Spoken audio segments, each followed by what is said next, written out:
I 55 år har en hemmelighet skjult seg I Oslofjorden. På 98 meters dyp utenfor Jeløya.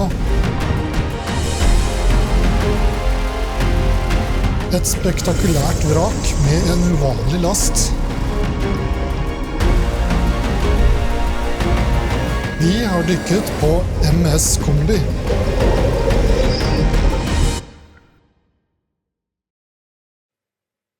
Helga 1. mai samles noen av Nordens dyktigste og mest erfarne dykkere til et helt spesielt dykk utenfor Jeløya I Oslofjorden. Dykket, som går over 2 dager, er planlagt flere måneder I forveien. Dykkerne som skal delta er Roy Fagmoen, Halvard Winterseth, Målfrid Hoås, Hans Petter Holte, Willy Sankt-Leben og Thomas Solberg. Selve dykket skal foregå midt I skipsleia på 98 meters dyp, og vi har derfor søkt om spesiell tillatelse hos Sjøtrafikksentralen I Horten. Båten er fullastet med dykkerutstyr, og stemningen er elektrisk. MS Kombi er et særdeles krevende teknisk dykk. Sikkerheten rundt dykket må ivaretas. Vi skal derfor ha 2 båter liggende ved dykkestedet. Fremme ved posisjonen venter dykkeleder Morten Dyrstad. Morten sørger for at alle dykkerne er kjent med både shotline og dykkeplan. Morten setter shotline fra sin egen båt. Lina settes ved akterenden av kombi, slik at dykkerne enkelt kan svømme inn til vraket. Når shotline er satt, fortøyes båtene sammen, og Morten kommer over I dykkebåten. Thomas og Willy er nye dykkere på dag 2, og får også instrukser om dykkeplanen. Det er en kjetting rundt tauet, og så ligger en løkke på sånn rundt 6 meter, hvis dere vil klipse av dere noe utstyr mens dere henger der.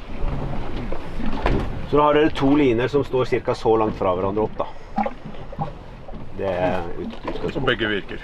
Begge virker. Da er vi endelig ute og dykker kombi. Det er jo et vrak vi nå har letet etter en stund. Nå I vinter så klarte vi endelig å finne den. Og det er jo et vrak som har vært letet her I Oslofjorden etter I 30 år. Slik at det er jo veldig, veldig artig å da finne den, og nå da endelig dykke den. Vi har ikke dykket den før fordi at det har vært for kaldt I vannet. Dette her 1. mai-helga, og nå har det kommet opp et par grader, slik at vi har nå 4-5 grader I vannet. Det gjør at vi nå da kan dykke kombi som ligger på 100 meter. Det er jo et dykk på 2,5-3 timer. Og da må du ha litt temperatur I vannet for å få det til.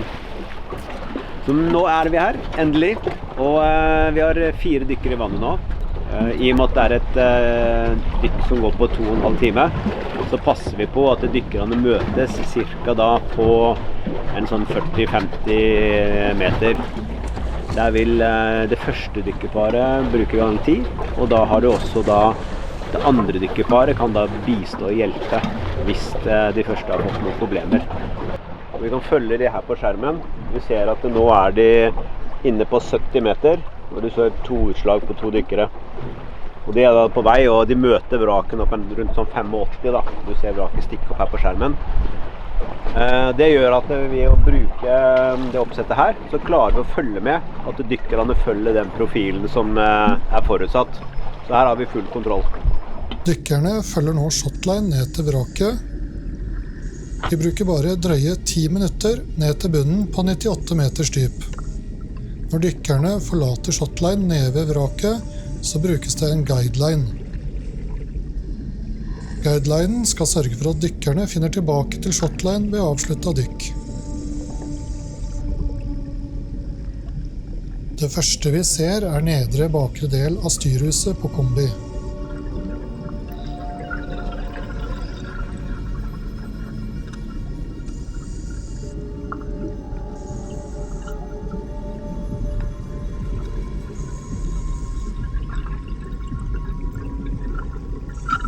Vi kommer frem til trappa opp til taket til styrhuset. Vi er nå fremme ved baugen og svømmer mot fronten av styrhuset.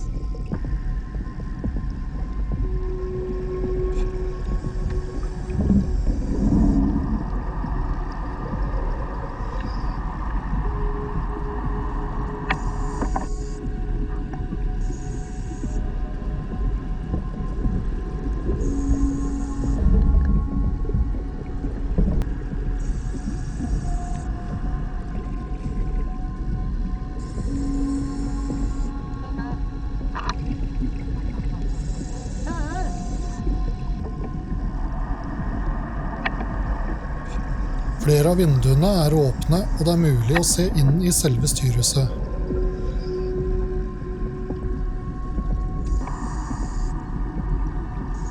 På baksida av styrhuset, på styrbord side, finner vi flere åpne dører.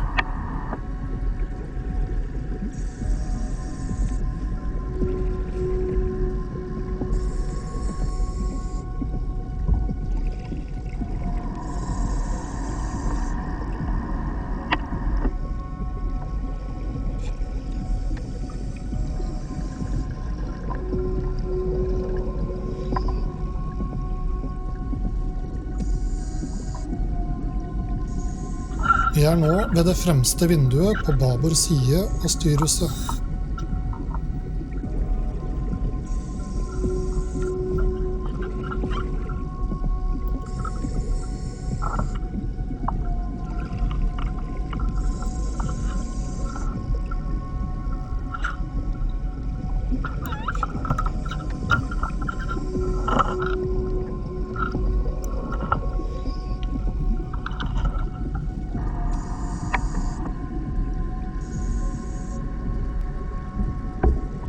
Nede i baugen finner vi igjen ankervinsjen og fortøyningstrossa fra ROV-opptaket.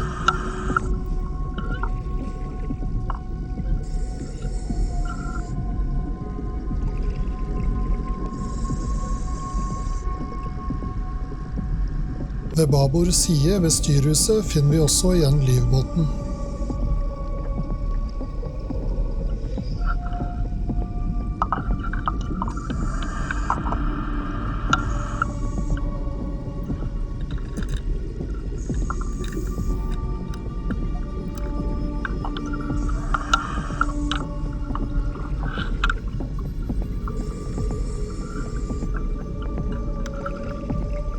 Vi beveger oss videre nedover til stedet hvor selve vraket forsvinner ned i mudderet.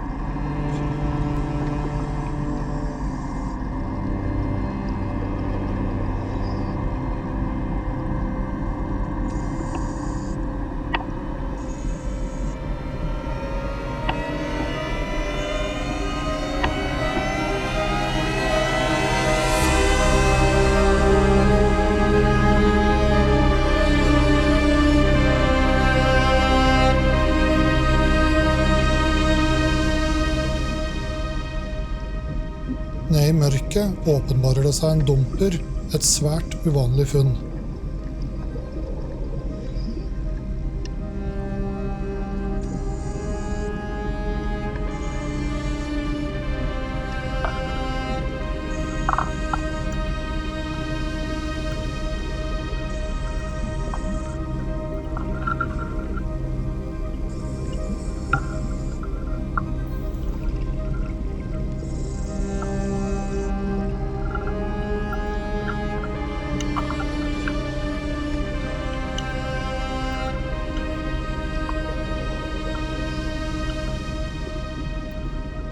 Så ser vi noe vi ikke hadde forventet å finne. Nede under dumperen, et beltedrevet fartøy.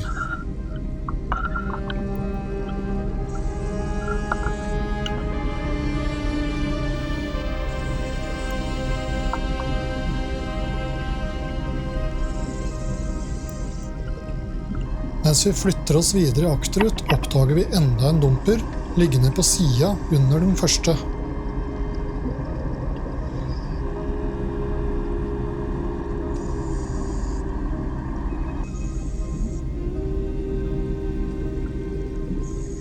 På styrbord side finner vi krana til kombi.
Det nærmer seg slutten på dykketida, og vi svømmer nede i mellomdekket opp mot styrhuset igjen.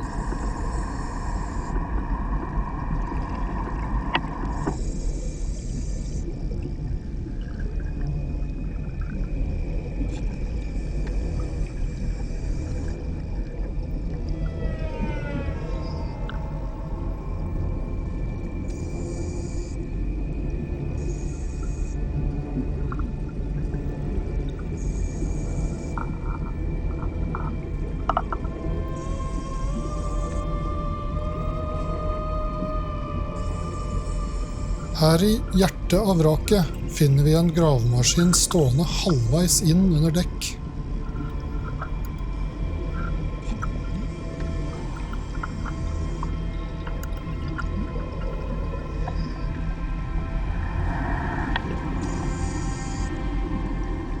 Passasjen inn rundt gravemaskinen er smal og mørk, men bred nok til å være farbar.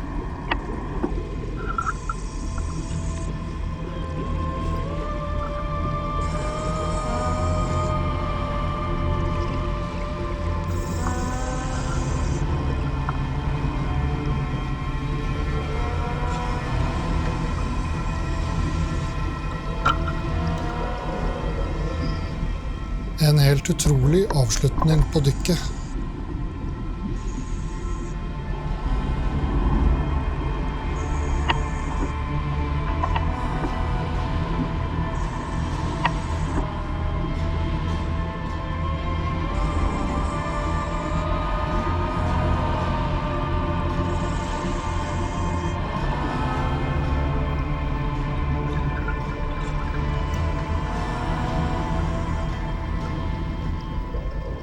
Dykkerne forlater nå vraket og følger guidelinen tilbake til shotline. Nå venter nesten 2 timer med sakte oppstigning og dekompresjon.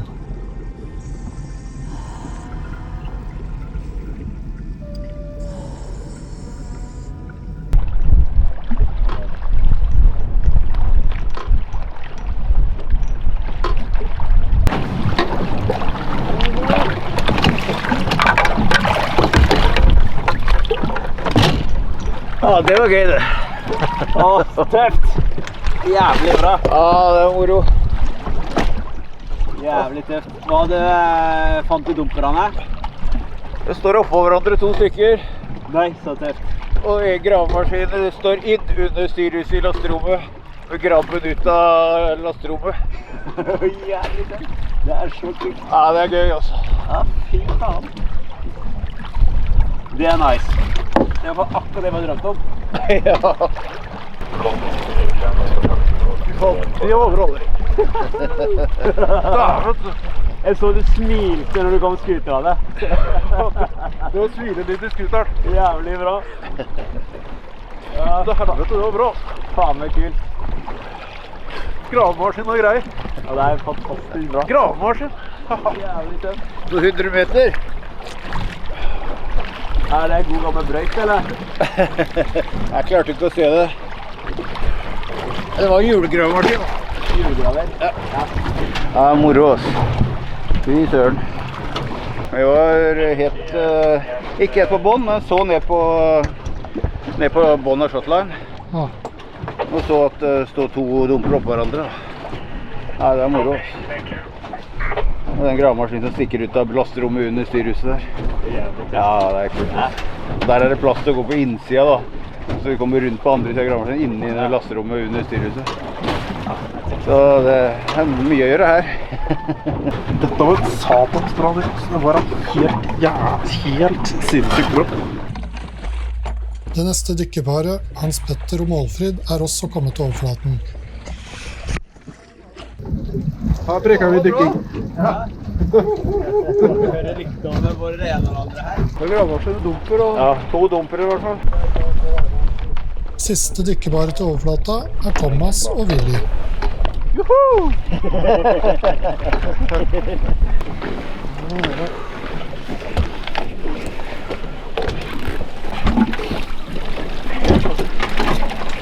Bra, ja. Det var bra. God dag, det her. Ja, det var innenfor. Det gjør mye av dykkinga verdt det. Hæ? Det gjør mye av dykkinga verdt det. Det litt over middels søndag. Faen. Ja, det var helt konge. Dritbra.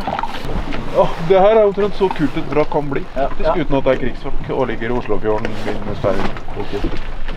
Det er jo toppen på styrhuset. Det er på det der kran til livbåterne, sant? Se her. Det er gull, vet du. Det her er gull.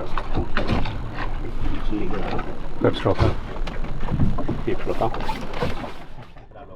Nå venter en periode med gjennomgang av de 2 dykkene og informasjonen vi har samlet.